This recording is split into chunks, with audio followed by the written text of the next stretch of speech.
NEET தேர்வு இல்லாத மருத்துவத்துறை சார்ந்த படிப்புகளுக்கு Vinayaka mission school of allied health sciences, Chennai, Salem, Pondicherry. DMK கூட்டணியில் 3 தொகுதிகளில் போட்டியிட விருப்பம் தெரிவித்துள்ளதாக நெல்லையில் SDPI கட்சி மாநில தலைவர் நெல்லை முபாரக் பேட்டி அளித்துள்ளார். அந்த காட்சிகளை பார்க்கலாம்.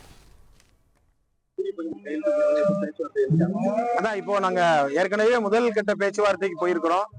இரண்டாம் கட்ட பேச்சுவார்த்தை இப்பொழுது கட்சிகளோடு இப்பொழுது நடந்து கொண்டிருக்கிறது. எனவே விரைந்து SDPI திராவிட முன்னேற்ற கழகத்தினுடைய நிர்வாகிகளோடு விரைந்து நாங்கள் பேச்சுவார்த்தையை நடத்தி எங்களுடைய கோரிக்கையின் அடிப்படையில நடைபெறவிருக்கிற தேர்தலை நாங்கள் எதிர்கொள்வோம். அது இப்போதைக்கு நம்ம அவங்களோட பேசியிருக்கிற விஷயம், எங்களுக்கு 3 தொகுதி வேண்டும் என்பதாக கேட்டிருக்கிறோம். முதல்ல எண்ணிக்கையை அவர்கள் தீர்மானித்ததற்கு பின்பு தொகுதி எது என்பதை அவர்களோடு கூடி பேசி, அங்க இருக்கிற குழுவோடு SDPI கட்சியுடைய குழுவும் கூடி பேசி ஒரு நல்ல முடிவு எடுக்கும். என்னவாக இருந்தாலும் தேர்தல் அறிவிக்கப்பட்டாச்சு.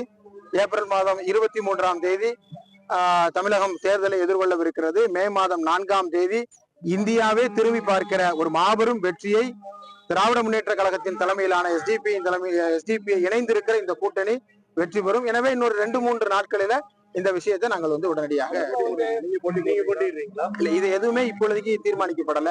இது எல்லாமே இரு தரப்பும் இணைந்து பேச வேண்டிய விஷயம். அதனால ஒரே ஒரு தரப்பு மட்டும் சொல்வதல்ல. இப்பொழுது எண்ணிக்கையை தீர்மானித்ததற்கு பின்பு அதற்கு அடுத்த கட்ட நடவடிக்கைகளை நோக்கி நாங்கள் விரைந்து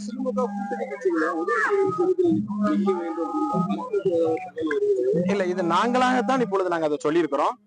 இந்த தேர்தலை SDPI கட்சி திமுகவினுடைய உதயசூரியன் சின்னத்திலே நாங்கள் போட்டியிடுவோம் என்பதாக நாங்கள் எங்களது மாநில செயற்குழு முடிவெடுத்திருக்கிறது. மற்றபடி யாருக்கும் அந்த கூட்டணி கட்சியினுடைய தலைவர்கள் வெளியே ஊடக சந்திப்பு நடத்துகிறார்கள். எங்களுக்கு எந்த விதமான நிர்பந்தமும் இல்லை. நீட் தேர்வு இல்லாத மருத்துவத்துறை சார்ந்த படிப்புகளுக்கு Vinayaka mission school of allied health sciences, Chennai, Salem, Pondicherry.